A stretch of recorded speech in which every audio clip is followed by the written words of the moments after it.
Hi, here we are again. Another lovely Wednesday morning on the job site. And I'm happy to let you know we have made a ton of progress in the past 7 days. Everything is moving right along. As you've seen from other photos and posts on the blog, we now have complete foundation walls.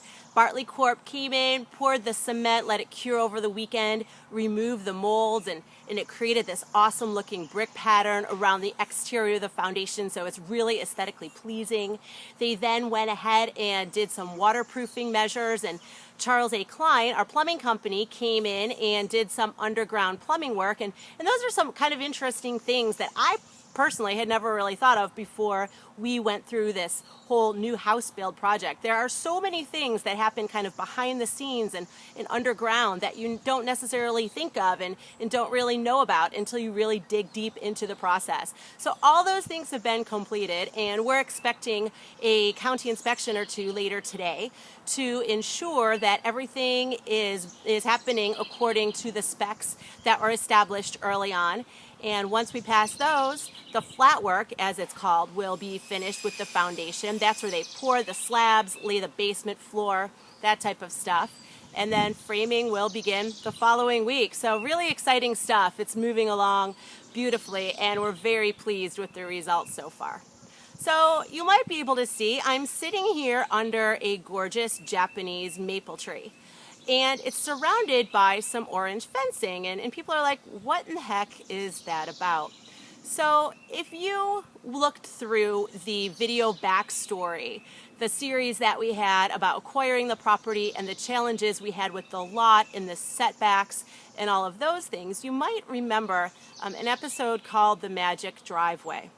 And in that, we described that we discovered early on, we were pretty excited actually for a couple minutes, that if we simply moved the driveway from the front of the lot where it served the old house over to the side of the lot, that it gave us a lot more options and a lot more leeway, because we could then kind of change the orientation of the setbacks so we could end up with a much deeper house other than the 26 feet we were originally given before we had the administrative adjustment.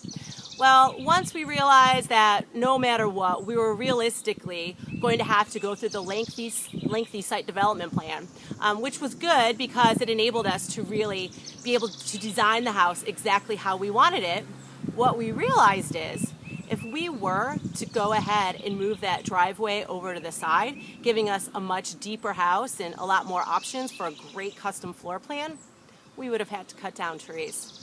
And that was just not something we were willing to do. We're really happy to say that throughout this whole project, we are not cutting down any trees on this entire lot. And there are a lot of them, let me tell you. But that was another one of our big goals. We wanted to keep this yard and keep the lot as beautiful and as green as possible. So that's why we have this special netting around this Japanese maple behind us. This one particularly because of the size and shape of the tree and how close it is to the house that will ultimately be built. It cost, get this, an additional something like $600 or $700 just to save and protect this tree. But in our opinion, it was worth every last penny. So that's just one more fun fact about the building of this house and how it sits on the site, is that we're happy and pleased to say that unlike a lot of other new construction, we were able to save the trees. So I'll leave you with that, and I hope you have a super wonderful day. We'll see you soon. Bye for now.